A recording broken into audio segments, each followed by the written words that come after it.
남일이가 오픈 좀 해봐 한번. 아, 뭘 해, 빨리. 너 한번 해보라니까. 아, 뭘 해요. 자꾸 연습을 해봐야지. 뭘 연습을 해야 돼, 이걸. 장현이가 가, 이번에. 네, 이분도 드디어 안전1구에 나오셨습니다. 아우. 대한민국 대표 체시 팬, 체시 하면 떠오르는 대명사 우리 장지현 해설위원과 함께 하겠습니다. 안녕하세요. 최지현, 장지현입니다. 아, 여기서 뵀다니, 진짜. 해설로서는 저한테 한참 선배님이죠. 몇 년도부터 하시죠? 저는 2005-6 시즌부터 했으니까 20년 됐죠. 해설계의 레전드죠. 그렇죠. 해외 축구의 목소리죠. 제가 해설 처음 할 때 모니터도 많이 했어요. 그러니까 스타일이 있잖아요. 굉장히 차분하신 그렇죠. 스타일이에요. 네. 냉철할 땐 냉철하지만 편안한 해설을 추구하시는 분이라 내가 이렇게 보고 이렇게 했거든요. 저는 이게 편안하게 하는 스타일이 아니어가지고 쫓아하려고 하는데 잘 안 되더라고.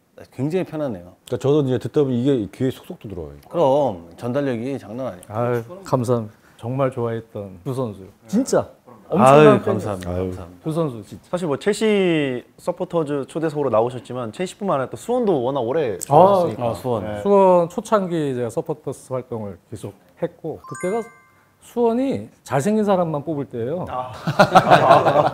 백지훈, 지훈이 있었죠. 이관우, 김남일, 안정환, 송종국 선수도 껴줘야 되나요? 네. 물론 이제 뭐 곽대장, 네, 곽기주. 우리 곽기주 선수나 뭐 조원이나 이런 선수들도 있었지만 아, 원희가 많이 깎아먹었구나. 아까 까먹었지. 원희가 확 그 떡떡. 2007년경이죠. 저는 그때 이제 스포츠 2.0이라는 주간지 축구 기자와 해설을 병행하면서 남해 뭐 훈련하면 취재도 하고 뭐 이랬는데 전주련 남해로 많이 갔다. 거의 뭐 남해로 갔어요. 그때 김남일 선수가 그때가 남해가 차범 감독님 때 그때 막 하태균 선수 신인으로 들어와서 그래갖고 차 감독님이 뭐 자신감 있게 그렇게 하란 말이야 막 이럴 때 연습을 그때 약간 쌀쌀할 때 내가 갔어요. 근데 옷을 좀 얇게 입고 와갖고 이래갖고 취재하러 와갖고 저기 이렇게 앉아 있는데 김남일 선수가 딱 오더니 아니, 뭐 파카를 설마. 제가. 주시죠. 파카를 줬어. 봤지? 너 장지현 해설위원이 아닌 줄 알고 잘못 본 거 아니야? 다른 사람인 줄 알고. 제 느낌에는 해설위원이라고 생각 안 하고 기자님으로 생각하신 거예요. 그래갖고 내가 역시 아마 그게 춥게 보이셔서 정환 형이 나한테 야, 남이라 좀 옷 좀 갖다 드려. 아니지. 난 하나 더 입지. 내가 추니까 야, 네 거 벗어라. 난 하나 더 입어야 되니까. 그 따뜻한 그 비화를 제가 사람 만나면 막 얘기해요. 그 이후로 이제 해설할 때 김남일은 항상 칭찬만 하셨겠네요. 그렇죠. 그래서 그때 MBC 스펜스가 중계했거든요. 네. 역시 김남일! 이런 게 있다니까요. 은근 머리를 썼네. 제대로 먹혔어. 야, 너도 미담이 있구나. 안정환 선수는 진짜 제가 팬이었고 아이 뭐. 대학 그 결승전 보다가 깜짝 놀래가지고 유니버시아드 윤지마저 갔다 와서. 갔다 와서 근데 후반에 들어가갖고 막 날아다니는 거예요. 그리고 골 넣고 하는데 얼굴이 너무 잘생겼어요. 그래갖고 당시 축구팬 게시판에도 화제가 됐었어요. 기존에 있는 우리나라 공격수하고 뭔가 다르다. 왠지 저는 세리아도 좋아하고 그랬으니까 저 판타지 스타의 느낌 있잖아요. 되게 좋아했어요. 안정환 선수를. 그래서 안정환 선수가 상비군이었거든요. 당시에. 그 상비군에 이제 이렇게 잡지에도 사진 이렇게 명단이랑 뜨고. 그래가지고 제가 게시판에 당시에 PC통신 거기다가 마지막 그 최종 차관 감독님이 할 때 안정환 뽑아야 된다. 왜 그러냐면 그 당시에 막 그 최용수, 김도훈 이런 선수들이잖아요. 당시에 고정수, 이동국, 안정환 선수 3명이 한창 인기 있을 때니까. 이동국 선수를 뭐 뽑는다는 얘기도 막 있고 그러는데 스타일상 이건 너무 겹친다. 타켓형 스트라이커니까. 그렇죠. 3명이 이거는 스타일 거치고 거기에 안정환 같은 유형이 필요하다 선수가. 그래서 제가 그거를 막 이렇게 어떤 게시판에 장문으로 막 해서 아유, 주장했었어요. 혹시 보시는 시각이 남다르시네요. 그런데 결국은 이동국 그렇죠. 뽑더라고요. 이동국 뽑고 고정수 뽑히고 그래가지고 가더라고요. 차 감독님이. 형이 그때 종교가 이거였어요? 나는 뭐 기독교였는데 난 선교팀에서 후원하는 초등학교, 중학교를 했었어. 그래서 새벽 기도하고 오전에 훈련하고 학교 수업하고 오후에 훈련하고 그렇게 했었어. 그때 이제 광성 성경교회라고 지금 있는지 모르겠는데 근데 교회에서 우리가 좀 어려운 아이들 팀을 그 후원해 줬어요. 그래서 중학교까지 창단을 해서 교회에서 후원하다가 이제 고등학교를 창단하려는데 이제 금전적으로 이제 더 커지잖아요. 그래서 중학교에서 다 이제 뿔뿔이 흩어졌죠. 그래서 그 얘기 왜 하는 근데 거예요? 그 당시에 좀 어떤 얘기가 있었냐면은 교회 다니지 않는 선수는 안 뽑는다. 그런 얘기도 있었어. 당시 루머로. 그래서 그 종교를 바꾼 선수도 많았었고. 염주 차고 있는데 기도하고 그때 할렐루야 구단 있었으면 할렐루야 있었죠. 골 넣으면 다 기도했고. 그러니까 할렐루야 팀에 있던 그 오피란 선생님도 있었고 곽성호 네. 성전 대표. 네, 박성호 해설도 해설도 하셨거든요. 하셨어요. 할렐루야 나왔던 분들이 우리 와서 이제 지도를 하고 있어요. 코치 생활하고 있어요. 왜냐면 오피란 선생님이 저기 감독도 하시고, 그러니까 교회랑 이렇게 다 연결돼서 해가지고 연관이 돼 있구나. 그때 할렐루야 팀에서 틈만 나 와서 해주시고 그랬어요. 이제 곽성호 선생님도 잠깐 시간 있을 때 와서 코칭 해주고 막 그랬어요. 그랬던 기억이 나네요. 아무튼 이제 왜 그렇게 98 얘기 나오다가 결국에는 못 갔죠. 내가 처음으로 그 어시스트한 게 코너킥에서 월드컵 3차 예선인가 대전에서 하는데 건하 형이 골 넣었어. 그게 내 첫 포인트야. 그래서 건하 형이 항상 고맙다 그러잖아. 내가 고맙지 오히려 골을 넣어줘서. 그거는 잊지 못하지. 네, 진짜 안정환 선수 정말 팬이었어요. 그래서 근데 어떤 일도 있었냐면 안정환 선수가 피루자에서 뛸 때 저는 그때 영화판에 있었어요. 영화판에? 영화요? 네, 당시에 영화 쪽에서 부가 판권이라 그래서요. 극장 판권 이런 거 빼고 뭐 인터넷 VOD를 비롯해서 다른 판권들 있죠.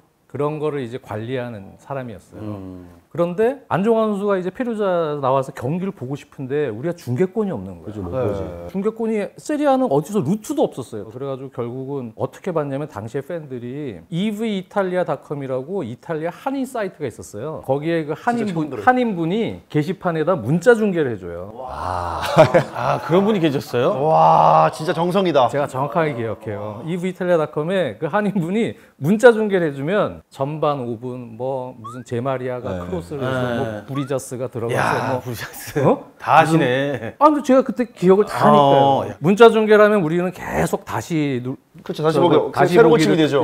근데 그 문자 중계 상황마다 한 줄에 평균 한 5,800 클릭 또는 8,000 이렇게 찍혀요. 진짜 많이 본 거네요 그 당시에. 그 새벽이었거든요. 저는 판권을 하던 사람이니까 판권을 사올 일이 없나? 그 지금으로 치면 이제 뉴미디어 판권이죠. 다 새벽이니까 사람들은 자는 시간이고 이거를 홀드백을 조금 둬서 한인이 만약에 피루자나 지역에서 중계하는 걸 그림 좋은 거를 싹 받아서 파일로 우리 쪽에 넘겨주면 홀드백 판권을 사서 출근 시간대 아침에 녹화지만 VOD로 틀어주면 생중계처럼 볼 거 아닙니까? 그렇죠. 새벽이니까 못 봤으니까. 네. 그 당시에 한국은 이제 이미 스트리밍 서비스를 하고 있었어요, 영화는. 세리아 쪽에다가 영어로 해서 이렇게 보냈어요. 그쪽에서 이제 답변이 그런 판권을 일단 몰라요.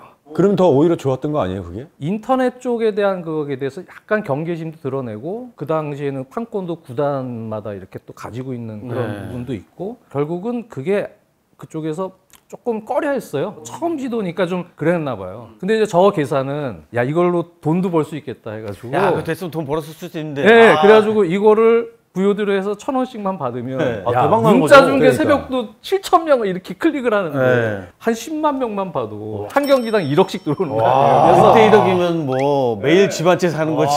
그래가지고 결국 그걸 못한 거예요. 그때 당시만 해도 유럽은 인터넷이 너무 느렸고 인터넷에 대해서는 아예 한국이 진짜 빠른 거야. 인터넷으로 거의 하지 않았어. 그래서 지금 생각해보면 그게 진짜 아쉬워요. 야 지금 재벌됐을 수도 있는데. 그거 됐으면은 해설 쪽으로 안 하셨을 수도 있겠네요. 대설이 뭐야? 구단 네. 하나 살 수 있어. 왜 그러냐면 그래서 팬들이 풀 경기를 못 보고 이제 아침에 그 인터넷에서 그냥 짤들 그 긁어가지고 쇼츠처럼 이렇게. 다음 카페 그 축구 카페가 있어요. 거기다가 이렇게 올려주는 거예요. 토막토막이니까 안정환 선수 풀 경기를 제대로 못 보는 거죠. 그럼 그게 협상이 안 돼서 그냥 끝났어요, 그냥. 안 됐어요.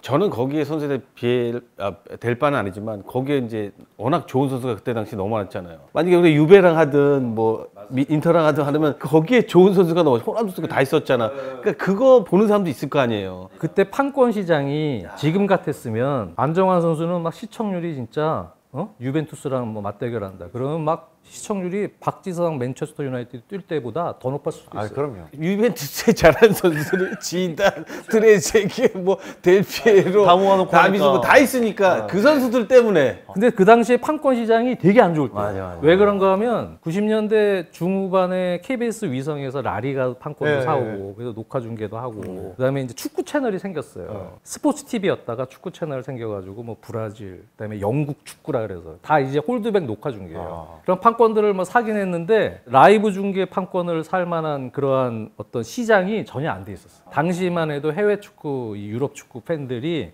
지금하고는 차원이 다를 정도로 적었어요. 그래서 그 시장에다 큰 돈을 못 대니까 당시에는 세리아 판권이 그래도 제일 센데. 그러니까 이제 그거를 나서는 사람이 아무도 없었어요. 너무 아쉽죠. 안정환 선수가 그때 중계권 지금 같았으면 진짜 최고였는데. 진짜 대박 날 수 있었는데. 아니 나 때문이 아니라니까. 거기 세리아에 뛰고 있는 선수들이 일단은 형이 이제 형을 이제 보기 위해서 이제 사람들은 가장 큰 그렇지. 목적이죠 그게. 그러니까. 예. 아우 구단주 될 진짜 뻔했는데 진짜 그랬으면은 지금 한탄을 하시네 우리 위원님이. 그러니까요. 그랬으면은 한국 마케팅 시장 때문에 지금 같았으면 거의 구단주가 어떻게 잘라요 안정환 선수를. 너무 열악한 옛날 얘기다 진짜. 서글픈 얘기다. 그러니까 제가 보면은 안정환 선수는 제가 좋아하는 팬이었지만 시대를 잘못 태어났어요. 잘못 태어났어. 유럽 이적하는 과정이나 여러 가지 이적 시장도 에이전트 구조도 당시에는 그랬고 미흡했죠. 지금 시대 태어났으면 완전 그냥 끝나는 거지 그냥. 한 1조 벌었을 거예요. 그런주. 한 1,000원씩 줄게. 가볍게 그냥. 아유. 시대 논하면 뭐해? 뭐 다 누구나 다 시대 논하면 다 그렇지. 아 이런 얘기를 또 이렇게 저희 채널에서 할 수 있어서 재밌네요. 옛날 생각도 나고. 되게 첼시 얘기를 하러 오셨는데 한 20-30년 전에 이제 축구 판권에 대한 이제 아저씨가 얘기를 하고 있으니까. 그러니까 이제 제가 근데 두 분을 만날 기회가 사실 별로 없잖아요. 그런 에피소드들이 있으니까 사실 이럴 때라도 얘기를 해야지. 일단은 뭐 남미래한테는 잠바의 잠바. 따뜻함을 얻었고 나한테는 그 돈을 댈 수 있는 좋은 절의 찬스 기회인데 이게 잊어버릴 수 없는 기억들이네. 첼시 팬으로도 나오셨으니까 첼시 얘기를 좀 안 해볼 수가 네. 없는데 첼시 팬이 되신 이유가 가장 궁금합니다. 저는 또 안정환 선수 좋아하는 게 제가 루드 굴리트 광팬이었거든요. 전 루드 항상 얘기했어요. 근데 안정환 선수가 항상 루드 굴리트 우상이 루드 굴리트 판타지스타 계열 좋아하잖아요. 또 바지오 이런 선수도 네, 좋아하시죠. 바지 좋아하고. 그러니까 저랑 코드가 너무 맞아요. 그래서 저도 학창 시절에 루드 굴리트 너무 좋아해서 유럽 선수권 88년부터 해서 AC 밀란 팬 하다가 산푸드리아도 약간 좋아할 때가 있었는데 군대 가 있는 동안 95년에 루드 굴리트가 갑자기 첼시로 이적을 했어요. 그래가지고 저는 그때까지는 세리아만 관심 갖고 보던 사람이었는데 프리미어리그는 사실 출범을 했는지도 잘 몰랐어요. 잉글랜드 리그에 강팀들이 있는 건 다 알죠. 그쪽 영국 리그가 당시에 80년대 중반부터 90년대까지 유럽 대항전 금지였거든요.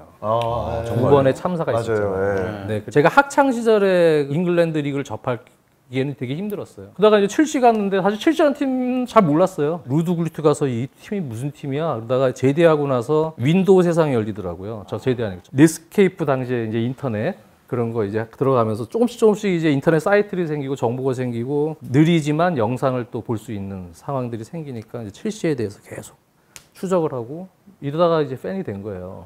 선수 때문에 이제 선수 때문에 된 거예요. 루드 굴리트 보신 적 있어요? 봤죠.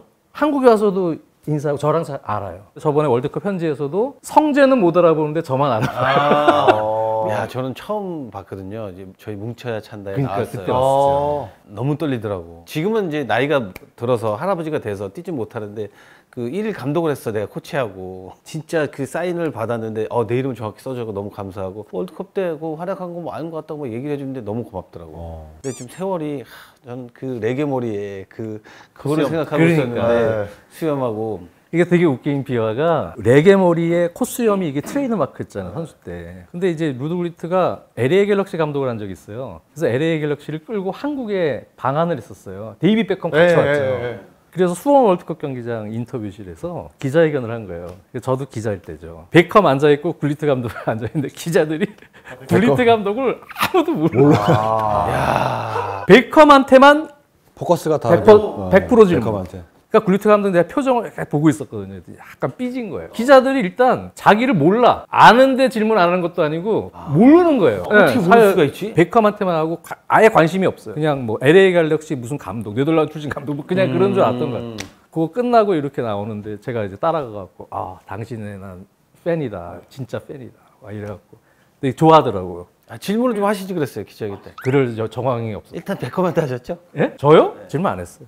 안 했어요? 뒤에 그냥 이렇게 보고 있어요. 야 그러면은 한국에 대한 그렇게 좋은 인식이? 추억을 그랬다가 이제 두 번째 저 게임 회사 있죠? 그때 이제 거기서 영상을 하나 찍었어요. 저를 앉혀놓고 뭐 인터뷰. 이런 얘기 하다가 몰카를 찍은 거예요. 굴리트가 딱 들어오게끔. 그래가지고 제가 깜짝 놀래갖고 진짜 그 몰카에 당했거든요. 그래갖고 그때 막 울 뻔했어요. 어렸을 때 우상을 직접 만난다는 거는 진짜 살면서 쉽지 않은 거야. 왜냐면 볼 수 없는 사람이니까 그렇죠. 우상이잖아. 그렇죠. 가까이 있으면 우상으로 안 느껴진단 말이야. 볼 수 없는 사람일 때 우상이라고 느껴지는 거거든.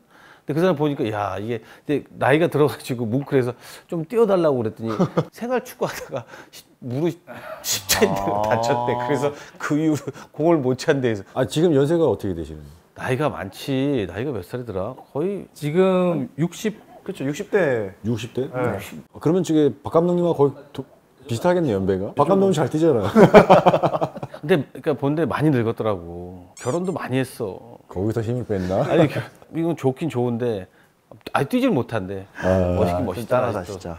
부상만 안 당했으면 선수 시절에도 그러니까. 그 큰 등치가 엄청 빨랐거든요. 네. 빠르고 아우, 기술 야. 좋고 근데 축구를 되게 잘해요. 제가 지금 와서 다시 보면 예전 굴리트 경기를 보면 이 사람은 그냥 볼만 잘 차는 게 아니구나. 원래 디펜스 센터백. 원래 센터백부터 페예노르트, 아인토벤 거치면서 수비수부터 해서 모든 포지션을 다 봤어요. 처음으로 그 사람이 운동장에 뛰는데 땅이 파이는 걸 봤어. 그래서 야 저런 괴물이 다 있어. 거기에 또 외모도 멋있지. 그러니까 정한 형은 그런 게 이제 신기할 수도 있지. 자기는 이제 땅을 파본 적이 없으니까. 완전 나하고 스타일이 달라. 난 저거를 못하니까 저 사람처럼 되고 싶은 거 아니야. 그게 그래서 아이돌이죠. 좋아하게 된 거야. 비슷한 유행이면 나도 저걸 할 수 있겠다고 생각하는데 내가 할 수 없는 걸 하고 계시니까 우상이 되고 동경하고 막 존경하고 그런 게 생긴 거야. 내가 할 수 없는 걸 다 갖고 있으니까. 팬들 사이에서 축구를 잘하는 선수를 뭐 육각형이다 이렇게 꽉 찼다 표현하는데 처음 불린 선수가 굴리트. 수비부터 이제 시작했으니까. 그때 퍼포먼스는 진짜 거의 이거는 완벽한 선수라고 봐야죠. 첼시에게다가 또 이렇게 됐네. 뭐 이제 2000년대 전후로 해서 첼시에는 여러 가지 일들이 많았잖아요. 위원님께서 보실 때는 좀 어떤 순간이 가장 떠오르세요? 로만이 인수를 해줬을 때죠. 저희 첼시가 되게 어려웠었어요, 팀이. 프리미어리그가 이제 벵거 감독 오면서 많은 외국인 선수들도 오고 막 이렇게 된 거지만 사실 그 시작은 95년 굴리트부터예요. 굴리트가 선수로 왔다가 그 해 감독이 글렌 호들이라는 감독이었는데요. 그 감독이 다음에 대표팀으로 가버렸어요. 당시에는 이제 잉글랜드 프리미어리그가 이제 선수경 감독이 꽤 있었어요. 그래서 감독인데 하다가 후반에 이제 본인이 신고 선수로 들어가고 그러는 게 되게 많았어요. 일반적으로. 선수경 감독을 하면서 굴리트가 이탈리아 쪽 선수들을 많이 영입을 한 거예요. 대표적으로는 지아누카 비알리. 아시죠? 지안프랑코 졸라. 뭐 그 사이에 뭐 디마테오를 비롯해서 여러 또 이탈리아 선수들, 세리아의 이제 스타들을 영입을 했는데 그 이후에도 사실 외국인 선수들을 많이 영입을 했어요. 당시에 회장이 켄 베이츠라는 분인데요. 이분이 이제 부동산 사업도 하면서 돈도 좀 있긴 있었어요. 그래가지고 거기 이게 투자가래도 이루어졌고 베스트 11 보면은 잉글랜드 선수는 데니스 와이즈라는 선수 한 명 빼고는 전부 뭐 외국인 선수들이 많았어요. 그래서 98년에는 또 저 프랑스 월드컵 우승 멤버 데자이도 데려오고 하셀바잉크도 데려오고 많은 스타들을 사실은 데려왔어요. 갑자기 한 2002년 3년 무렵부터 그 회장 켄베이츠 회장 부동산 사업 완전 망가지고요. 팀이 재정이 완전 개판이 된 거예요. 그 당시에 이제 막 영입한 선수들, 프랭크 램파드, 웨스트햄에서 이제 영입하고, 존 테리 같은 선수들은 유스에서 최고의 기대주였고, 근데 이런 선수들 다 팔 상황이었어요. 그 당시 부채가 지금 제 기억으로는 그 당시 금액으로 8천만 파운드가 넘었거든요. 그걸 갖다가 로만이 부채 싹 갚아주고 1억 6천만 파운드인가 인수를 시켜준 거예요. 클라우디오 라니에리 감독 마지막 시즌인데 로만이 들어와서 첫 시즌부터 글렌 존슨, 웨인 브리지, 데미안 더프, 조콜 첫 시즌에 2천억. 그냥 질렀구나. 예. 그 다음 시즌에는 조세 무리뉴 감독 데려오더니 뭐 까르발류, 파울로 페레이라, 뭐 드록바, 뭐 그 다음 시즌도 2천억. 그냥 2천억씩 쓰는 거예요. 아우. 지금은 되게 이적 시장 규모가 커졌지만 야. 그 당시는 엄청난 거예요. 2천억을 2천원 쓰듯이 썼네. 빚 다 갚아주고 선수를 그렇게 막 사주니까 우리 첼시 팬들은 그냥 막 으아 이런 거죠 완전. 그래가지고 이제 기사회생이 돼가지고 리그 우승도 없었는데 리그 우승을 처음 무리뉴 감독 첫 시즌에 15실점을 했어요. 최소 실점으로 하죠. 그래서 당시에는 뭐 신흥 강호 뭐 이렇게 얘기를 했는데 중상위권 팀이었거든요. 90년대 후반부터는 그렇긴 한데 그런 팀을 이제 우승팀을 만든 거죠. LA에 시합 갔을 때 첼시랑 경기하지 않았냐? 신선 경기도 신선 경기를 했어. 그래서 내가 그때 문희기를 처음 봐서 악수를 했어. 미국 가서 한 거 아니에요? 그러니까 미국 가서 한 거 말하는 그러니까 거야. 나는 없었어요. 거기서 문희기를 처음 봤어요. 그래서 문희기를 이렇게 라커룸에서 이렇게 처음 왔는데 파이 같은 거 들고 뒤에 한 8명이 쫙 쫓아오더라고. 야, 저 새끼 멋있다. 야, 고집 세게 생겼다. 진짜 당당하더라고. 악수를 딱 해주는데. 난 이제 유니폼 상대편 입고 있었으니까 악수를 해주더라고. 그래서 내가 알기로는 그때 뭐가 대단하냐면 거기가 무슨 보안 때문에 운동장을 돔으로 다 씌웠대요. 스타디움이 아니고 자 연습하는데. 근데 그 뭐 전술 보완으로 해서 그러니까 거기서 전주훈련하고 다음 시즌을 준비해야 되는데 기자들만 찍잖아요. 이 전술이 노출되면 안 된다. 그래서 그걸 다 쉬었대. 요청을 해서. 이게 있으니까 되는구나. 연습구장은 쉬었대 이거를. 그러니까 이제 감독이 원하는 걸 이제 다 해주는 거지. 다 해주는 거지 이제. 미치는 거지. 아니 그리고 성적을 또 내니까. 야, 근데 나는 아까 이게 말씀하신 게 좀 재밌었던 게 감독이 벤치에 있다가 이제 그랬어요 실제로. 야 너 나와 이러고 들어가는 거예요. 그래서 글렌 호들 감독도 선수경 감독이었는데 예전에 94년 막 때 영상 보면 70분, 65분쯤에 본인이 이렇게 운다. 아 진짜 재밌을 것 같아 이거. 그리고 와서 이래요. 나와. 교체. 너 나와. 고잉 들어가요. 고잉 들어가서 제일 잘해. 글렌 호들은 워낙 슈퍼스타였어요. 어떻게 보면 팬들 입장에서는 되게 이게 신선하잖아. 프로야구에서는 옛날 원년에 백인천 선수라고 MBC 청룡에 그 선수가 이제 선수경 감독으로 4할 이상을 쳤거든. 그러니까 그런 경우 있었지만 축구는 사실은 그러니까 예를 들어서 지금 정한영이 지금 팀을 맡고 있는데 감독을 하고 있어. 근데 보고 있다가 자기가 축구 신고 들어가. 한 3분은 뛸 수 있겠다. 3분? 1분? 그냥 서 있기만 해도 돼. 그냥. 만약에 3분 남았다 들어갔어. 루즈 타임 10분 줘. 그럼 끝나는 거야. 근데 그만큼 자신감 있고 슈퍼스타니까 본인의 또 어떤 에고도 있고 그러니까 그게 되는 거지. 한 10분 나갔다 들어갔다가 백패스 미스해갖고 실점하고 이러면 감독이 그러면 선수도 못 보잖아. 그렇죠. 라커룸 어떻게 들어가요 그러면? 나는 첼시 하면 생각나는 거는 그 콘테하고 투엘하고 악수 싸우는데 야 그냥 치면 치지 그거 치지 그거로 있더라고요. 그래도 세계적인 감독들이 왜 저러고 있지? 기싸움이 기싸움인데 난 그 장면이 뇌리에서 떠나질 않아. 야, 근데 콘테 감독은요, 되게 열정적이잖아요. 선수들한테 지시하고 막 그리고 세레머니도 막 그러다가 코피 나는 거 봤어요? 이게 너무 이게 몰입하다 보니까 코피가 나는 거야. 감독끼리도 재밌는 장면이 많다니까요, 진짜. 많지. 뭐 싸우는 거 감독과 선수하고 싸우는 것도 많고 재밌는 장면 그 뭐 해외 토픽 그런 거 되게 많지. 그럼 감독 얘기가 나온 김에 첼시를 쭉 봤을 때 최고의 감독. 그래도 상징적으로 조세 무리뉴. 무리뉴. 조세 무리뉴가 어떻게 보면 첼시의 새로운 그 왕조를 열었다. 그 로만 인수 두 번째 시즌 0405, 0506 그렇게 두 번 또 연달아 우승도 했고 또 리턴에서 2년 차 때 또 우승을 했는데 그때는 또 멤버가 달랐지만 그때 로만 초창기 때 첼시가 초반에 이렇게 쫙 선수 영입도 되게 잘한 거예요 지금 보면. 진짜 알토란 같은 선수들한테 투자를 해서 제대로 영입을 한 거거든요. 진짜 능력 있는 선수들로. 그래서 그때가 첼시의 최고 전성기였고 상징적으로 무리뉴 감독이라고 봐야 될 것 같아요. 히딩크 감독도 불 끌려고 갑자기 소방수로 한 6개월 두 번. 두 번 마셨네. 그러니까 스콜라리 시절에도 스콜라리 감독 데려왔다가 잘 못해서 소방수로 들어오고 마무리 잘하고 또 넘겨주고. 대단해. 첼시에다 여러 가지 재밌는 얘기 많이 하네요. 그러니까. 나이대가 또 비슷하시니까 그런 옛날 얘기하면서 또 그러니까요. 선수 시절도 다 보시고 하니까 그런 공통 주제가 많아서 재밌는 것 같아요. 저 김남일 선수도 되게 좋아했어요. 잠바 덮어주셔서. 그거 전에도 전남에서 뛸 때부터 저 좋아했어요. 진짜. 그래서 나 시딩 감독님이 뽑아주셨을 때 야 그래 진짜 잘해. 근데 저는 처음에 그 얘기를 들었을 때 나를? 난 그랬어. 나를? 좀 깜짝 놀랐지 나는. 보는 눈이 있으니 정확한 거지 히딩크 감독이. 근데 김남일 선수가 당시에 제가 느끼기에는 수비도 헌신적으로 몸 진짜 사리지 않고 잘하시지만 패스도 좋았어요. 아 그럼요. 근데 인정 안 하는 사람 한 명 있어요. 인정 안 하는 사람 한 명 있어요. 제가 볼 때는 인정을 안 해. 그거. 저는 대표팀 할 때 남일이가 잡으면 뛰질 않았어요. 패스가 들어오질 않는데 무슨. 근데 간헐적인 뭐 오른발 로빙킥, 좋죠. 중거리킥 좋았어요. 아니 그게 이제 한 게임에 하나 하면 어떡하냐고. 몇 번은 나와야 앞에서 움직이지. 예전에 그 평가전 때 지성이한테 패스한 거 있잖아. 그게 넌 인생의 최고의 패스였어. 그거 말고는 없어. 에이 형 많은데 이제 그거를 살리지 못한 거죠. 근데 확실히 전남 시절에 대표팀 뽑히기 전에 와 수비도 되게 터프하게 수비는 뭐. 딱 6번처럼 잘하는데 홀딩처럼 그런데 약간 플레이메이커 기질도 있다. 타락박 드리블 좋아요. 저 애가 그렇게 보는 맞아요. 선수였거든요. 그래서 저런 유형 한번 있으면 좋은데 근데 딱 감독이 뽑더라고 그래갖고 좋아. 그래갖고 근데 이제 팬들은 그냥 수비만 막 헌신하고 이런 선수처럼 막 인식을 하니까 인정해라. 인정해라. 수비는 인정하라고. 난 수비에 대해서 너의 더 이상 이제 뭐 패스 못한다 잠깐만. 이거 뭐 아니, 그런 얘기 하지 말라고. 난 한 번도 너의 수비에 대해서 내 입으로 거론한 적이 없어. 왜? 너무 잘하기 때문에. 그건 누구나 다 알기 때문에. 그래서 공격 부분은 나는 받는 입장이고 너는 패스하는 입장인데 다른 사람이 그 주는 패스하고 좀 질이 좀 다르다. 근데 이제 경기장에 들어가면은 뭐 아시겠지만은 이 맞는 선수들이 있어 조금 이렇게 호흡이 좀 이렇게 맞는 선수들이. 근데 이제 정환이 형하고는 조금 이제 그런 호흡 좀 면에서 좀 잘 맞지는 않아. 네가 나의 움직임을 너무 못 읽어.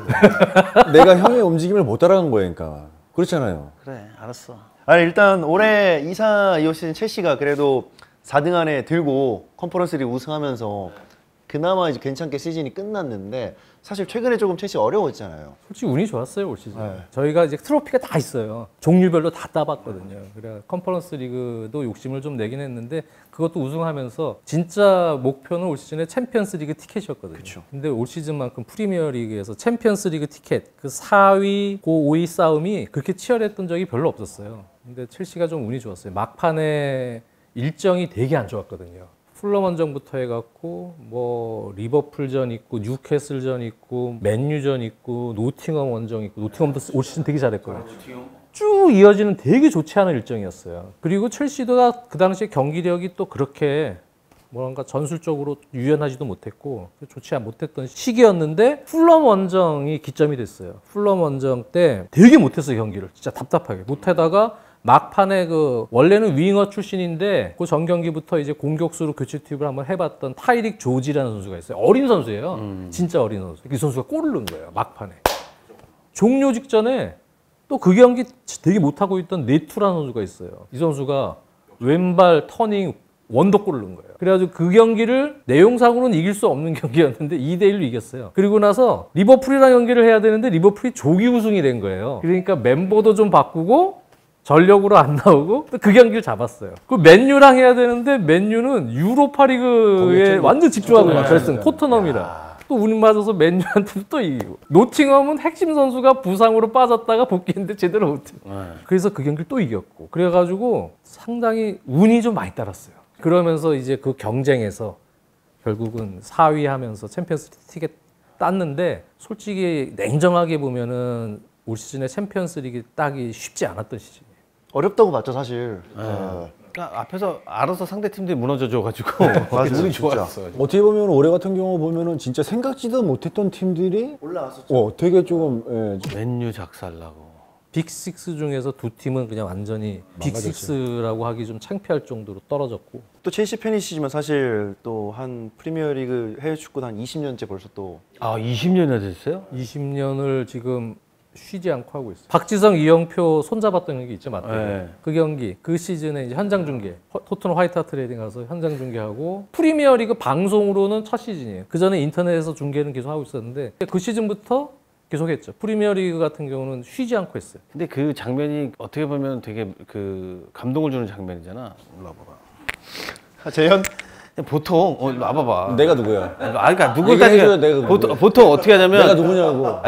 그 누구냐고 상관없고. 상관없어? 우리도 경기하면 가다가 이렇게 경기하다 보면 이렇게 하다가 야, 고생해라 이렇게 고생해라 이렇게 네, 짧게 그냥 가거든. 가죠. 네. 이렇게 다 하는 장면이야. 네. 근데 그 장면이 이렇게 하는데 이게 잡힌 거지. 네. 근데 이게 되게 감동적인 장면으로 지금 잡혔잖아. 맞아요. 근데 다 선수도 그렇게 해. 맞아요. 그 안 해 너? 사진을 잘 찍은 거예요. 맞아요. 그 전에 맞아요. 스토리도 있었고. 그게 크죠. 스토리 때문에 크죠. 이영표 선수 뺏겼죠. 뺏겨서 골랐잖아. 진짜 그 축구 역사상 베스트 5 안에 드는 맞아요. 사진인 것 같아. 맞아요. 포터가. 와, 그 너무 그 사진 좋더라고. 마치 서로를 위로하는 위로하는 듯한. 느낌처럼 딱 네. 그게 잡혔어요. 포즈, 제스처가. 제스처가. 그것 때문에 이제 두 선수가 박성 선수가 약간 그 위로하는 느낌의 네. 손을 잡은 것처럼 그렇게 딱 되니까 그게 스토리가 된 거죠. 근데 그게 이제 누가 하느냐에 따라서 좀 달라지겠지. 그렇지. 너하고 나하고 했어 봐. 그러니까 어디에서 누구랑 어떻게 했냐. 하여튼 포터가 두 사람이 포터 좋았어. 그래 다시 원래 질문 돌아가면 팬들이 약간 가끔씩 궁금해하시는 게 생기는데 해설을 저희가 오래 하고 사실 이제 각자 저마다 좋아하는 팀들이 있잖아요.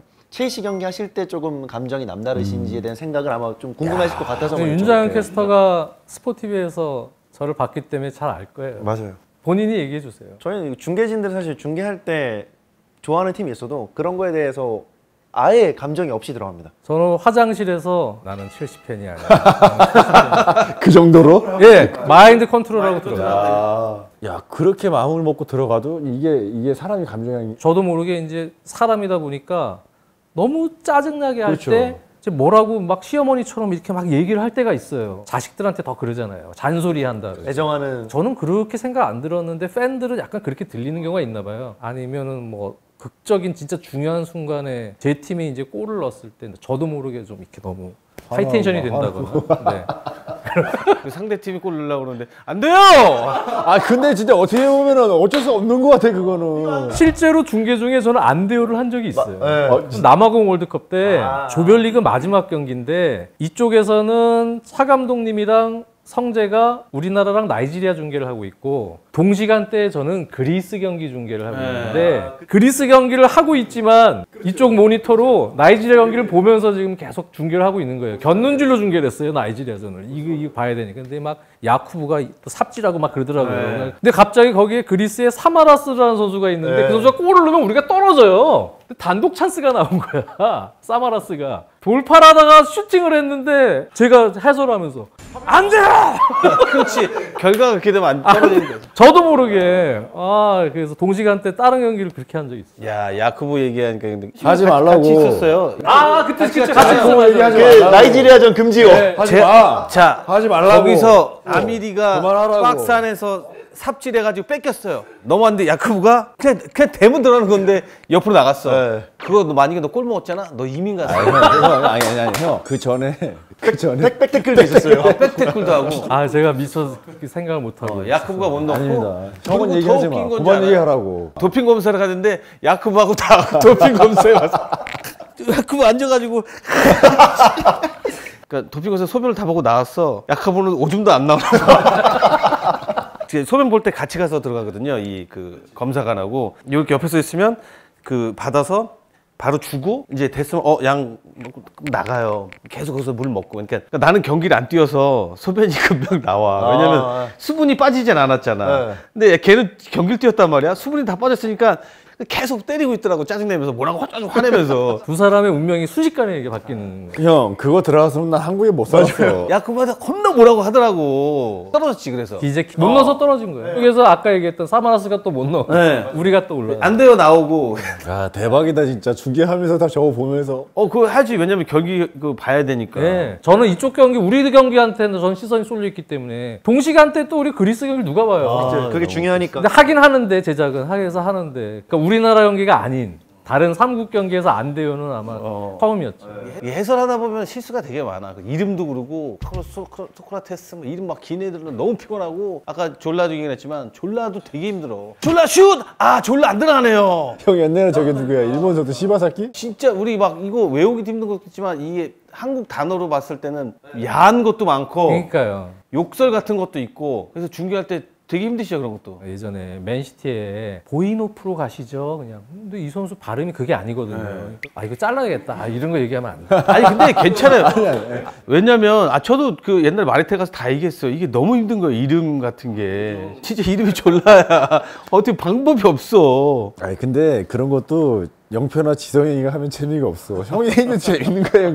뭐 그냥 정상적으로 하지. 근데 이게 한번 웃음 터지면 힘들어. 맞아요. 그래서 아예 너무 이상하면 난 거론을 안 해. 그 사람은 내 입에서 나올 수가 없어. 해설위원분들은 상대적으로 이제 네임콜을 캐스터보다 덜 하잖아요. 그래서 저는 그렇지. 일부러 더 많이 불러요. 아무것도 아닌 이름이다라는 대수롭지 걸 않은 강조하려고. 듯하게 그냥 계속해요. 저 장면이다. 이걸 못 넣었어. 그냥 대문 들어간 건데. 오른발 인사이드. 야쿠브. 저러고 나서 도핑해서 이루고 있었다는 네, 얘기예요. 저랑 둘이. 야 어떻게 이걸 못 넣냐. 너 야쿠브한테 지금이라도 고마워해야죠. 뭐 약 좀 보내. 지금 늙었을 거 아니야. 이거 웬만하면 이거 보여주지 마요. 아니 백타크를 네가 그리고 저기서 볼처를 왜 저렇게 한 거야? 저건 내가 한 게 아니에요. 이게 뭐야 씌었어. 내가 저런 게 한 3번 있었어. 저 팬 봐라 저 팬. 하고 김남이 이러는 거 아니야? 너는 그때 그 제2의 인생이 시작된 거야. 형 내가 저 때 얘기하면은요 이제 끝도 없어요. 나는 저 때 월드컵을 경기하러 간 게 아니라 노인네들 내가 모시러 가는 거야. 나는. 야 나는 코치로 갔는데 그렇게 가자고 가가지고 나 안 간다는데도 가서 첼시 이제 베스트 11 넘어가기 전에 평생 이제 해설하시면서 좀 기억에 남는 해설 경기가 좀 있으세요? 지금까지 거의 뭐 2,500, 3,000 경기 가까이 했는데 근데 오히려 그 첫 시즌에 한 게 제일 기억에 남네요. 아까 얘기했던 그 이영표 박주성 맞대결. 네. 그게 이제 제 첫 현장 중계였어요. 현장 중계. 아. 그 경기가 사실 제일 기억에 남긴 하네요. 첫 현장 중계니까. 그렇죠. 그러니까 해설 얘기하면 한도 끝도 없으실 것 같아요. 오래 하셔가지고 맞아요. 하다가 막 배 아프고 오줌 마려울 때는 어떻게 해? 소변 마르고 올 때는. 꼭 중계 전에는 화장실에 무조건 가죠. 축구는 그래도 야구나 뭐 골프처럼 그렇게 오랫동안 하지 않고 연장 승부차기 가봐야 맥시멈 3시간이니까 그 정도는 참을 수 있어요. 이 목소리만 나가면은 빠질 수가 있어. 근데 요즘 컴캠이 있단 말이야. 이게 다 찍고 있으니까 이게 어떻게 할 수가 없어. 가끔 이제 그 중계하시는 분들이 급동 그러니까 그런 거 경우 어떻게 해요? 간혹 있어요. 그래서 갑자기 없어서 간 사람도 많아. 아니 배탈난 걸 어떡하냐고 그게.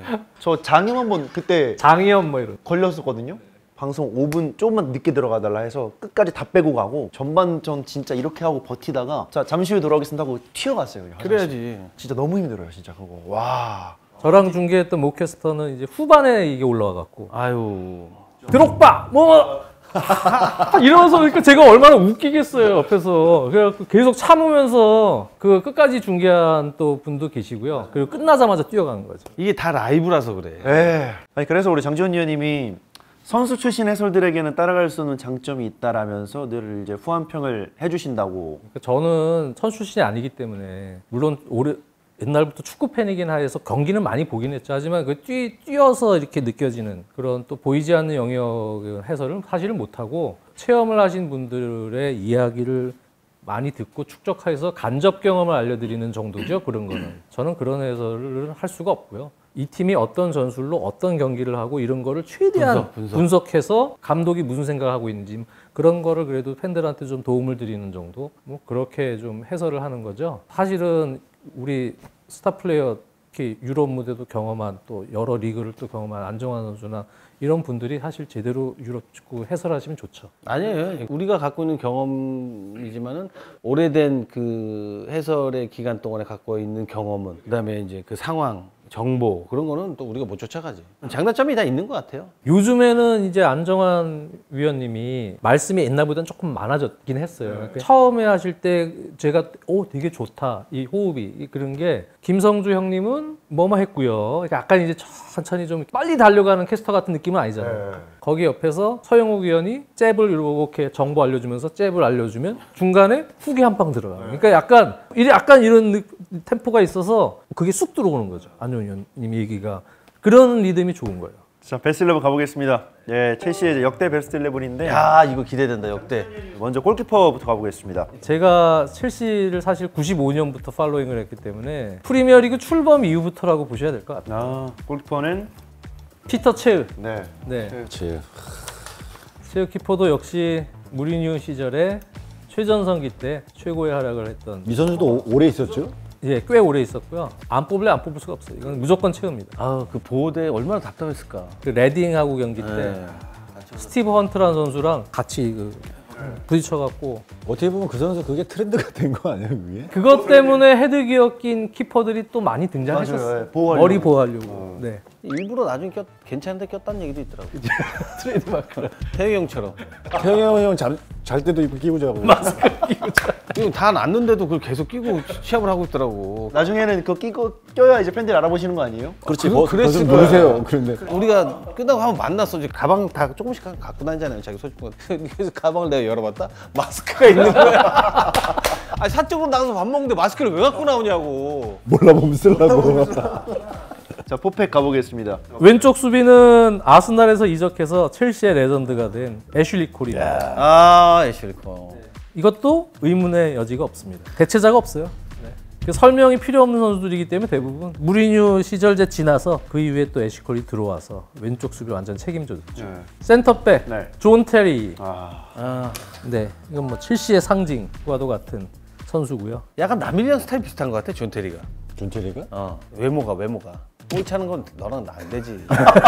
그 머리 짧았을 때 이렇게 서 있을 때 너도 뭐 짧았을 때 좀 비슷해. 축구 말고 존 테리 너 잽도 안 돼. 알았어. 존 테리는 뭐 설명 안 해도 되죠. 그렇죠. 그 다음이 사실은 고민을 좀 했어요. 네. 그 다음이 누구랑 고민했냐면 역시 그 전성기 시절의 핵심 멤버였던 파트너 시카르도 까르발류랑 그 까르발료 선수도 정말 잘하는 선수고 레전드로 들어가야 되거든요. 누구랑 고민하셨을까? 데자이. 데자이. 네, 마르셀 데자이는 그 첼시가 되게 어려울 때 98년에 들어와가지고 당시로서는 이제 첼시 팬들 입장에서는 슈퍼스타가 들어온 거예요. 프랑스 월드컵 우승 멤버가 영입이 돼가지고 그 어려웠던 시즌을 그래도 성적을 내주는데 데자이가 이제 주장완장을 바통을 또 이어받아서 첼시를 챔피언스리그에도 보내고 뭐 또 상위권으로 계속 만드는 데 있어서 데자이가 버팀목 역할을 했기 때문에 그런 팀이었기 때문에 사실 로만이 산 거예요. 이게 첼시가 당시에 중위권, 중하위권 팀이었으면 로만이 고려를 안 했을 거예요. 로만이 원래 큰 클럽들, 정말 빅클럽들만 이렇게 처음에 살려고 그러다가 오히려 완전 중상위권 한 5위, 4위, 3위 팀인데 저 첼시라는 팀이 런던의 연고지고 거기 또 부유층들이 많이 사는 지역이에요. 그때 순위를 유지하고 있었기 때문에 사실 로만이 분해한 거거든요. 제가 볼 땐 그렇습니다. 그런 역할을 하는 데 있어서 데자이가 정말 큰 역할을 했기 때문에 그 중간 다리 역할을 너무 잘했다. 오른쪽 풀백은 아스플리쿠에타. 여기도 뭐 이바노비치나 이런 일부 선수들과 조금 고민을 했지만 그래도 아스플리쿠에타가 또 무리뉴 이후 시절에 몇몇 트로피를 드는 데 있어서 정말 긴 시간 동안 또 주장 완장을 찾아서 아주 큰 역할을 했고 또 콘테 감독 시절에는 3백을 쓰니까 콘테 감독은요. 그때 스토퍼 봤거든요. 3백에. 거의 그 역할도 정말 잘했고요. 제가 이렇게 생각할 때 아스플리쿠에타는 들어가야 된다. 네. 미드 좀 가보겠습니다. 첫 번째는 이제 6번 수비형 미드필더의 상징 마케렐레입니다. 네. 마켈레는 뭐 레알 마드리드에서 첼시 와서 로만 그 전과 후 그 시기에 마켈레 선수가 홀딩 미드필더 역할. 로만 또 초창기 때 또 우승할 때 최고야라 그랬습니다. 레알의 전성기가 사라지고 첼시의 전성기를 만든 선수죠. 여기 허리에 이제 발라까지 영입했을 때는 정말 또 허리도 좋았고요. 램파드도 있고 뭐 애쉬양도 있고. 그래서 팬들이 약간 욕이지만 발라까지 들어왔을 때는 그랬어요. 각 팀마다 그런 게 있죠. 그건 한국 사람이 지은 거잖아. 맞아요. 그래서 한국 사람이지. 잘 지은 외국인이 못 짓죠. 어떻게 줘야 되는 거야? 마켈레는 또 역시 의문의 여지가 없어. 월드 클래스 홀딩 미드필더고요. 그 다음에는 뭐 미스터 첼시인 네. 프랭크 램파드. 네, 전설입니다. 네, 램파드는 맨날 뭐 차고 있는 것 같아. 같이 뛰면 여기 빵이 두꺼워가지고. 힘이 거기서 나오는 거예요. 첼시에서 가장 많은 골을 또 넣은 선수고요. 네. 흔히 이제 일반 팬들은 미들라이커라고 보통 아시죠. 초창기 영입할 때부터 이 선수는 그냥 우리 흔히 빠따라 그러잖아요. 중거리가 웨스트햄에서 젊은 선수였는데 빠따가 장난이 아니었어. 근데 실제로 와서는 뭐 전환 시에 크게 휘둘러주는 전환 패스나 순간적으로 볼 주고 공격 가담을 하는 그런 움직임 이런 것들이 정말 탁월했어. 이 선수는 다른 장점도 엄청 많아요. 우리는 그냥 공격 가담에서 골 잘 넣는 미드필더 막 이렇게 생각을 하는데 그게 쉬운 게 아니잖아요. 그렇죠. 들어가는 센스 어디로 들어가야 되고 빠따 슈팅력 뭐 패스 능력 다 갖춘 최고의 미드필더입니다. 자, 진짜 근데 겉모습만 봤을 때는 뭐 슈팅이라든지 이게 전혀 안 나올 것 같아요. 그냥 영국 사람처럼 생겼죠. 그냥 영국 사람. 네. 그냥 평범해 보이는데 엄청난 슈팅이 나오고 막 뛰는 양도 그렇고. 그랬어요. 오히려 젊을 때는 그게 먼저 들어왔었어요. 저는. 잘할 것 같은 축구 스타일은 아니야. 그게. 장지현 위원님의 해설 재밌는 짤을 만들어낸 선수 가운데 한 명이죠. 그걸 원래 알렉스가 넣은 맞아요. 슈팅인데 그 당시 이제 화질도 안 좋았어요. 그래갖고 멀리서 하는데 보통 램파드가 차거든요. 프리킥. 근데 그날 센터백 알렉스가 찼는데 저도 모르게 환호성을 좀 높게 이래가지고 거의 한 3억 타부가 나왔던. 네. 그만큼 램파드가 그때 프리킥 중거리 뭐 다 좋았어요. 기죠. 여기가 사실 제일 큰 고민이었어요. 캉테와 애쉬양의 고민. 야, 애쉬안과 캉테 이 고민 된다. 누굴 넣으시겠어요? 감히 제가 이거를 애쉬양도 전성기 완전히 큰 활약을 했고 캉테도 그 이유지만 김남일 후계자들 아닙니까? 나는 사실 뭐 나는 좀 애쉬양이진 않아. 나는. 나도 애쉬안. 왜냐면 난 같이 경기를 해봤으니까. 저도 해봤으니까. 너무 잘하더라. 가나랑 했는데. 해봤으니까. 우리 몇 대 0 났더라? 아, 형 몇 대 0 이걸 떠나서 이게 안 돼. 위원님은요? 그래서 저도 마이클 애쉬. 야. 이 원래는 가나 선수라서 가나가 영어를 쓰거든요. 네. 그래서 원래는 마이클 애쉬엔이라고 해야 돼요. 애쉬안이라고 했는데. 근데 이제 당시에 프랑스 리그에서 왔고 거기에 프랑스 코멘테이터들이 애쉬양 뭐 그래서 야, 이게 또 쫄깃쫄깃하고 이름이 좋다 그래서 애쉬양으로 애쉬안보다는 밀었는데 애쉬안이 낫다. 원래 마이클 애쉬엔이 맞죠. 정확하게 얘기하면. 최고의 미드필더가 3명이나 있네. 첼시가 아니라 전 세계로 해도 들어갈 수 있는 자원이야. 예. 공격진 이제 네, 3명. 앞쪽입니다 이제. 네. 여기도 사실 크게 설명은 없습니다. 여기는 붙여주시죠. 네. 아자르. 아우, 말해 뭐해. 아자르 말해 뭐해. 2012년이죠. 첼시가 첫 챔피언스리그 우승을 하던 해인데 그 시즌은 첼시가 우승을 진짜 할 수 없는 시즌이었어요. 그때가 안드레 빌라스 보아스 감독이라고 이제 젊은 감독인데 상당히 높은 위치에서 하이라인 적극적인 운영을 컴팩트하게 하려고 시도했던 감독인데 경험이 좀 부족하다 보니까 뒤가 탁탁탁 털렸어요. 결국은 이제 그 시즌은 디마테오 코치가 감독이 돼서 챔피언스리그까지 갔는데 완전히 챔피언스리그가 그냥 계속 극적이었던 거예요. 8강전 나폴리전부터 완전 운도 좀 따랐고 완전 극적으로 역전승을 했고요. 준결승이 바르셀로나전인데 무조건 바르셀로나 이긴다. 계속 밀리다가 역습 한 방 했는데 어떻게 골이 하나 들어가서 1차전 이기고 원정 가서도 와 메시 골대 맞추고 뭐 그냥 난리가 난 거예요. 연장 끌고 가서 극적으로 맞아요. 네, 그 경기도 이겼죠. 그리고 나서 이제 결승을 갔는데 결승 상대도 또 그것도 역시 정배. 맞아요. 이건 무조건 바이에른이에요. 또 장소가 챔피언스리그 결승 장소가 바이에른 홈구장이에요. 네. 그래서 그 경기도 완전히 밀리다가 종료 몇 분 안 남기고 코너킥 찬스가 하나 딱 왔는데 그걸 드록바가 리어에서 끄는 거예요. 그럼 바로 가겠습니다. 네, 일단. 드록바입니다. 아이 말해 뭐예요. 그래서 이걸 또 연장으로 끌고 가서 승부차기가 갖고 이깁니다. 그래서 그때 챔피언스리그 우승을 하고 챔스 우승을 했기 때문에 당시에 아자르가 최고의 메모리였거든요. 그래서 아자르 선수가 첼시에 올 수 있어요. 네, 릴에서 왔죠. 아자르가 또 몇몇 감독을 거치면서 아주 맹활약을 했습니다. 레알 가서 사라졌죠. 햄버거를 많이 먹어서 뭐 살쪄서 못 뛰었다는 얘기도 있고. 진짜 아까운 선수죠. 그러니까 레알 가서 정말 잘할 줄 알았는데. 네, 저도. 그러니까 아깝다기보다 좀 안타까운 좀 네, 그런 게. 안타깝죠. 첼시에겐 되게 고마운 선수고요. 첼시한테는 많이 이정도를 첼시한테 엄청 줬으니까. 고맙죠. 네, 그리고 드록바 뭐 설명 딱히 뭐 이 선수도 마르세유에서 데려와서 사실 기대했던 것보다 훨씬 잘하는 선수예요. 드록바는 근데 또 여러 가지 다른 장점들이 많아요. 여기서 홀더 플레이도 잘해주고 또 득점도 해주고 뭐 여러 가지도 있지만 이 선수가 수비할 때 특히 도움 많이 주고요. 그리고 선수들 이렇게 이 멘탈 잡아주는 거. 이 선수가 또 축구 지능도 좋아요. 드록바 선수가 확실히 그 톱에서 다른 영향을 많이 줘요. 다른 선수에게 도움을 주는 부분들 그런 부분들도 전쟁을 멈춘 사람이야. 아마 코트디부아르에서 대통령 나오면 무조건 당첨. 거의 아니 대통령 될 당첨이 돼. 무조건 당선되지. 대통령 나오면. 근데 나는 드록바 생각나는 게 경기를 이제 같이 했는데 드록바가 이제 공을 갖고 있는 거야. 근데 공이 진짜 애기들 공이 있잖아. 원래 5볼인데 한 네. 4~5볼로 4~5볼로 보여. 막 그런 정도로 되게 작아 보였어 공이. 런던에서 경기할 때너 있었냐? 네. 슈팅을 하는데 이 공이 이 드록바의 힘을 못 이겨. 그냥 터질 것 같아 공이 그냥. 야, 그 기억이 이제 갑자기 힘 나네. 진짜 좋죠. 이제 마지막 자리가 궁금하실 것도 같아요. 많은 분들이. 마지막 자리는 안 의원님이 부르기 싫어하는 선수 지안프랑코 졸라입니다. 졸라 잘해. 프리킥도 졸라 잘 차고요. 졸라 잘해요. 개인 기술 돌파력도 좋지만 센스도 엄청 많아서 뭐 약간 프리하게 움직이면서 이러한 찬스 메이킹도 엄청 잘해주고요. 영리하고요. 진짜 열심히도 뛰고 파이팅도 있고 키는 작거든요. 작어. 진짜 근데 하지만 작아. 첼시의 특히 로만 이전에 역시 데자이와 함께 이렇게 저는 개인적으로 났어요. 이제 다른 사람마다 좀 이거는 차이가 있을 텐데요.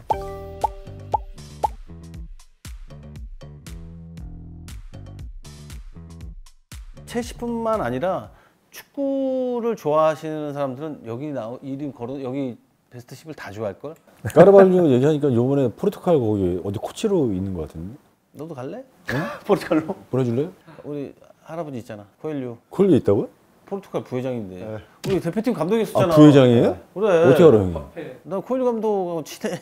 아유, 잘 좀 하지 그랬어 그때. 아유. 열심히 했어. 진짜 나 얘기했잖아. 그때 우리가 월드컵 4강을 들고 그 다음에 이제 콜리 감독이 오셨잖아요. 우리가 그 사람을 못 쫓아갔어. 그러니까 그분은 우리를 굉장히 높이 평가했어. 그게 문제였어. 여긴 4강 정도의 수준이다. 우리를 굉장히 자율적으로 잘할 줄 알았어. 유럽처럼. 아, 그래서 자기가 이제 그것만 짜주면 아니었어.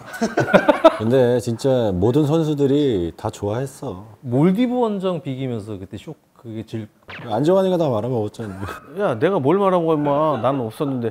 야, 오만 가서 지고 와서 그런 거야. 오만 쇼크. 너 오만 갔어, 안 갔어? 너 때문에 그런 거 아니야. 그거 얘기 안 해, 일부러 안 했는데. 오만 가서 개판 누구 하고 져가지고 그렇게 된 거 아니야.